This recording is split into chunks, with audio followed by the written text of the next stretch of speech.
Meditation for the Akash and restoration of our blueprint template.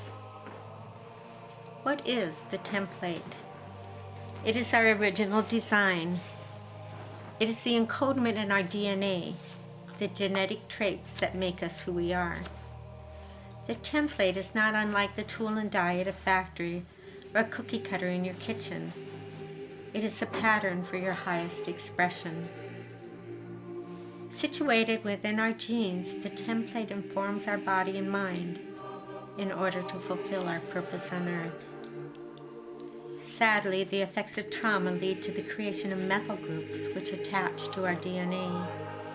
These methyl groups distort and disable the expression of our genes, which were once informed by our original template. The DNA change is not like a broken arm. No child has been born with a broken bone resulting from their father or grandfather's fall in a ball game. But the resulting emotional turmoil from chronic despair, neglect, starvation, suffering of any kind leads to the creation of these methyl groups.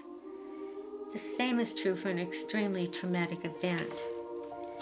Because the methyl group does not go away with the death of that one, it is now a familiar marker passed down from one generation to the next, leading to depression, despair, rages, even panic attacks. Powerful healing will detach the methyl group and free you, your children and your children's children from the assault of your family legacy. Meanwhile, researchers are working on a pill that will assist in detaching the methyl group that has wreaked havoc with mankind, because more and more accumulate over successive generations. They've already been able to do this with lab mice and have seen the change in the offspring. Interestingly, our template is known by the whales and dolphins. I was on a dolphin watch off the big island of Hawaii. Our guide was Joan Ocean, who is world-renowned for her study of dolphins and whales. We were planning to jump in the water as soon as we spotted a pod of dolphins. Our goal was simply to experience their great joy and freedom. It was mating season for the whales, and we watched them from a distance as they leaped from the ocean water.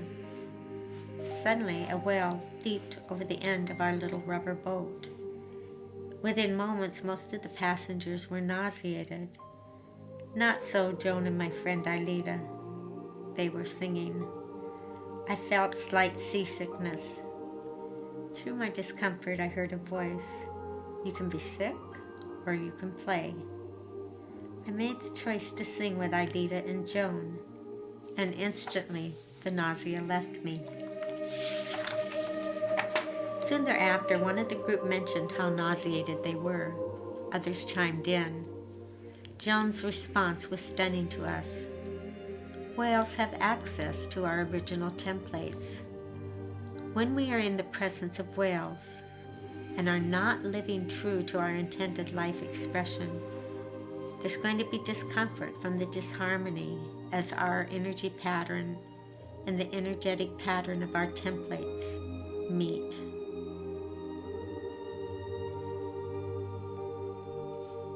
I decided at that moment I was going to have to play more.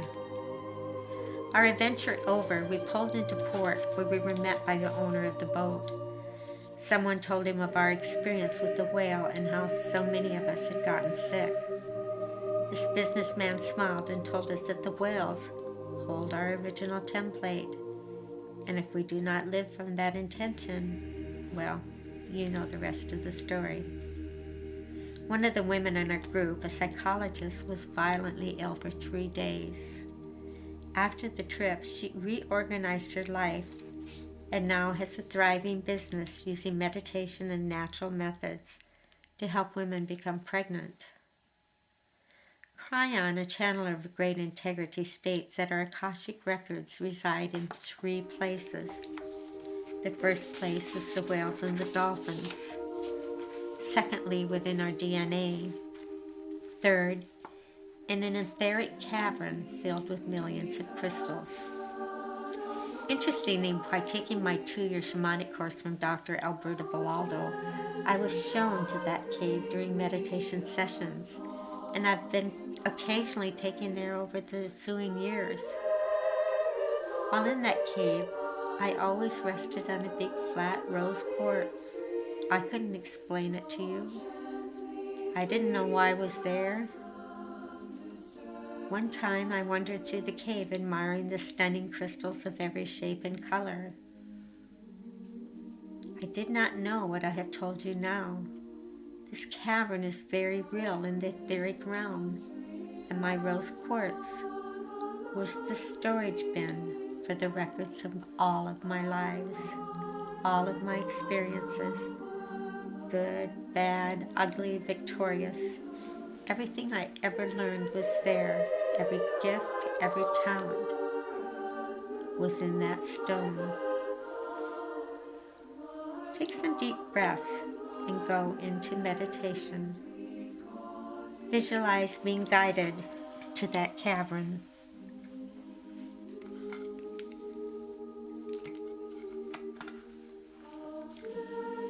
Walk through the stones until one calls to you. Sit down with it. Allow it to speak to you.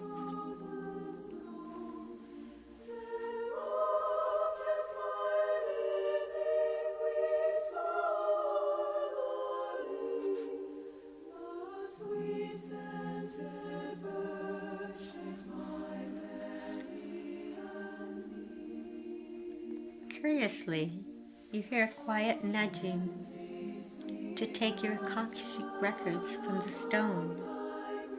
They are placed in your hands and you are guided to a heavy doorway.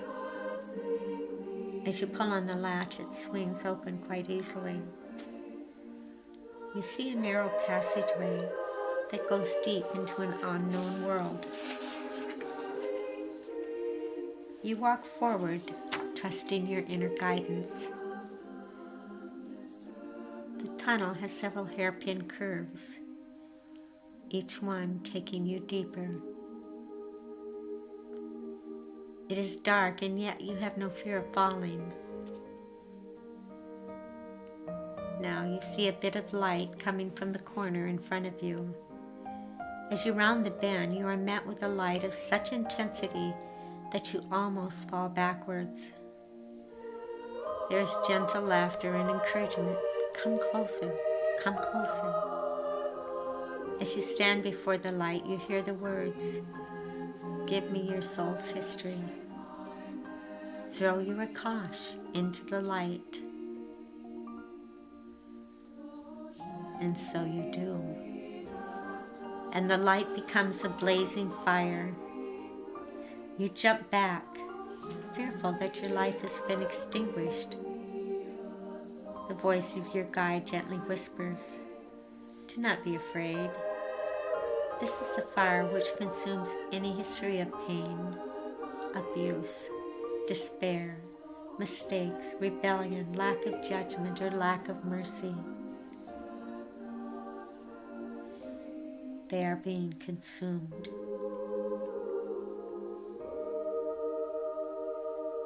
The old stories of failure in this life and in past lives is being transmuted.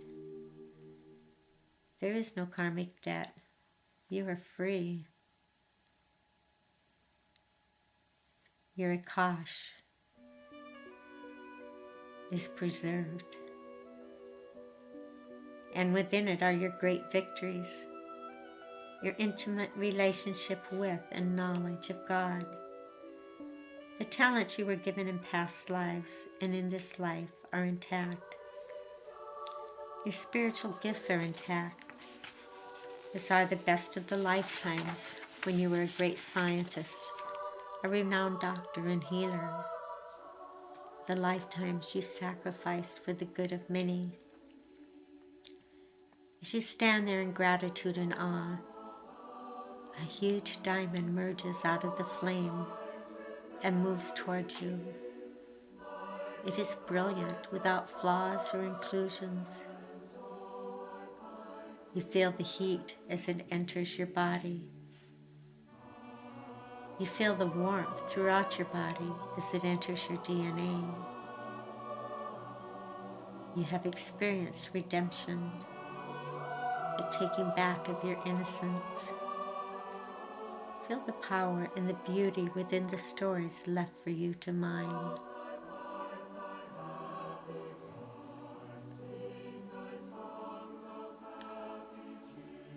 The fire goes out and is replaced by the great light. Diamond tendrils of light move from God presence into your quantum DNA. Your guide taps you on the shoulder and nods for you to return to the crystal room. You turn to leave, but you look back for one last look at that light.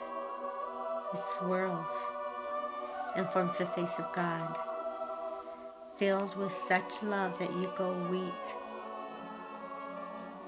And then you hear laughter. God's head tilted back and his face filled with such joy that you yourself are seized with laughter. Your laughter echoes in the tunnel as you walk back to the crystal room, your guide grinning beside you. As you approach your personal crystal, it begins to vibrate, growing more luminous by the moment. Your guide takes your hands and directs you to place the Akash back into the stone. He speaks. Your old records have been expunged. Only the wisdom you have gained from those experiences remains with you. Sit with your crystal, feeling the energy of joy that remains with those precious lifetimes when you did the work of spirit and lived by the law of love.